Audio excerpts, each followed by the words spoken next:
Well, you spoke several times before about ideological subversion. That is a phrase that I'm afraid some Americans don't fully understand. When the Soviets use the phrase ideological subversion, what do they mean by it? Ideological subversion is the process which is legitimate, overt, and open. You can see it with your own eyes. All you have to do, all American mass media has to do, is to unplug their bananas from their ears, open up their eyes, and they can see it. There is no mystery. There is nothing to do with espionage.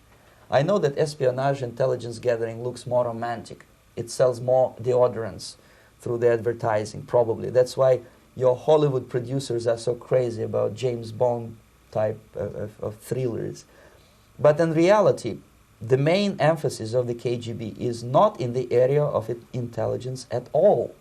According to my opinion and opinion of many defectors of my caliber, only about 15% of time, money, and manpower is spent on espionage as such. The other 85% is a slow process which we call either ideological subversion or active measures, активные мероприятия in the language of the KGB, or psychological warfare. What it basically means is to change the perception of reality of every American to such an extent that despite of the abundance of information, no one is able to come to sensible conclusions in the interests of defending themselves, their families, their community, and their country. It's a great brainwashing process which goes very slow, and it's divided in 4 basic stages. The first one being demoralization. It takes from 15 to 20 years to demoralize a nation. Why that many years? Because this is the minimum number of years which requires to educate one generation of students in the country of your enemy, exposed to the ideology of the enemy. In other words, Marxism-Leninism ideology is being pumped into the soft heads of at least 3 generations of American students without being challenged or counterbalanced by the basic values of Americanism, American patriotism. The result you can see. Most of the people who graduated in the 60s, dropouts or half-baked intellectuals, are now occupying the positions of power in the government, civil service, business, mass media, educational system. You are stuck with them. You cannot get rid of them. They are contaminated. They are programmed to think and react to certain stimuli in a certain pattern. You cannot change their mind, even if you expose them to authentic information, even if you prove that white is white and black is black, you still cannot change the basic perception and the logic of behavior. In other words, these people, the process of demoralization is complete and irreversible. To get rid society of these people, you need another 20 or 15 years to educate a new generation of patriotically minded and common sense people who would be acting in favor and in the interests of United States society. And yet these people who've been programmed and, as you say, in place and Yes. who are favorable to an opening with the Soviet concept, these are the very people who would be marked for extermination in this country? Most of them, yes. Simply because the psychological shock when they will see in future what the beautiful society of equality and social justice means in practice, obviously they will revolt. They will be very unhappy, frustrated people, and the Marxist-Leninist regime does not tolerate these people. They will join the links of dissenters, dissidents. Unlike in present United States, there will be no place for dissent in future Marxist-Leninist America. Here you can get popular like Daniel Ellsberg and filthy rich like Jane Fonda for being dissident, for criticizing your Pentagon. In future, these people will be simply squashed like cockroaches. Nobody is going to pay them nothing for their beautiful, noble ideas of equality. This they don't understand, and it will be greatest shock for them, of course. The demoralization process in the United States is basically completed already. For the last 25 years, Actually, it's overfulfilled, because demoralization now reaches such areas where previously not even Comrade Andropov and all his experts would even dream of such a tremendous success. Most of it is done by Americans to Americans, thanks to lack of moral standards. As I mentioned before, exposure to true information does not matter anymore. A person who was demoralized is unable to assess true information. The facts tell nothing to him. Even if I shower him with information, with authentic proof, with documents, with pictures, even if I take him by force to the Soviet Union and show him concentration camp, he will refuse to believe it until he is going to receive a kick in his fat bottom. When a military boot crashes his balls, then he will understand, but not before that. That's the tragic of the situation of demoralization. So basically, America is stuck with demoralization, and unless, even if you start right now, here, this minute, you start educating new generation of Americans, it will still take you 15 to 20 years to turn the tide of ideological perception of reality back to normalcy and patriotism. The next stage is destabilization.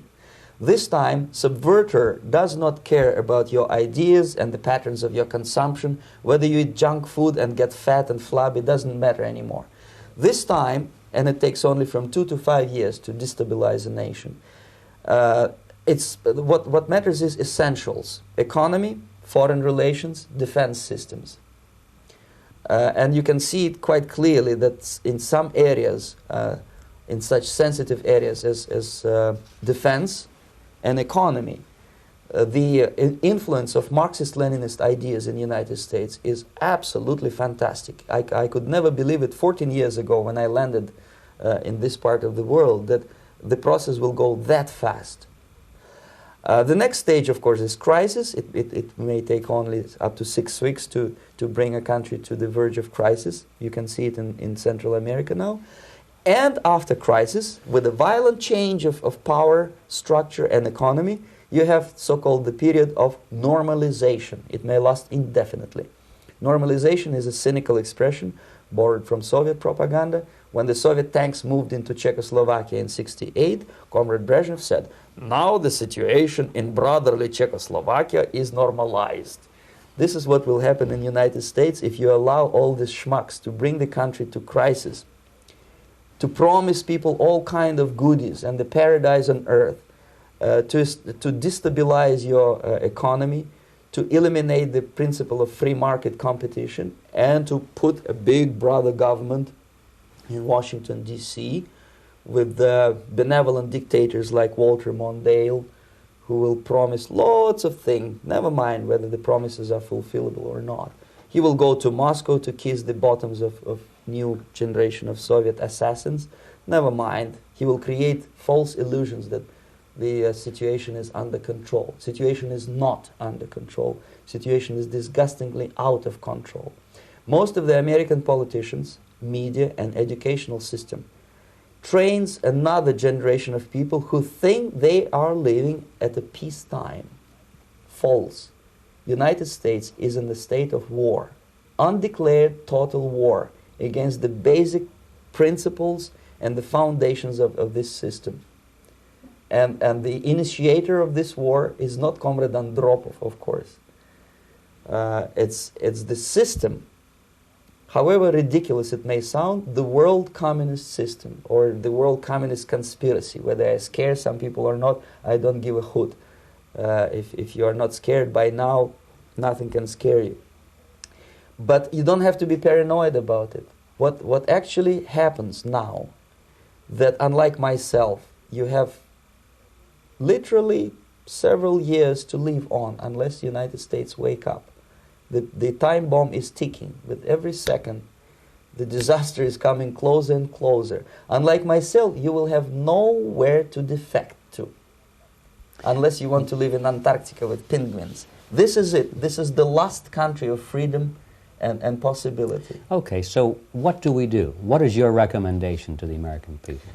Well, the immediate thing that comes to my mind is, of course, There must be a very strong national effort to educate people in the spirit of real patriotism, number one. Number two, to explain them the real danger of socialist, communist, whatever, welfare state, big brother government. If people will fail to grasp the impending danger of that development, nothing ever can help United States. You may kiss goodbye to your freedom, including freedoms to homosexuals, to prison inmate. All this freedom will vanish, evaporate in 5 seconds, including your precious lives.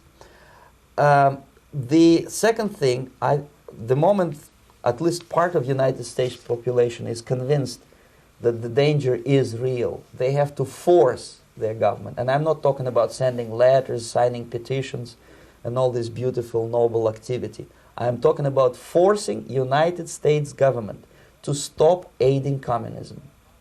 Because there is no other problem more burning and urgent than to stop the Soviet military-industrial complex from destroying whatever is left of the free world. And it is very easy to do. No credits, no technology, no money, no political or diplomatic recognition, and of course no such idiocy as grain deals to USSR. The Soviet people, 270 millions of Soviets, will be eternally thankful to you if you stop aiding a bunch of murderers who sit now in Kremlin and whom President Reagan respectfully calls government. They do not govern anything, least of all such complexity as the Soviet economy. So basic, two very simple, maybe too simplistic answers or solutions, but nevertheless they are the only solutions. Educate yourself, understand what's going on around you. You are not living at the time of peace. You are in a state of war, and you have precious little time to save yourself. You don't have much time, especially if you are talking about young generation. There's not much time left for convulsions and sexual masturbation to the beautiful disco music. Very soon it will go, just overnight.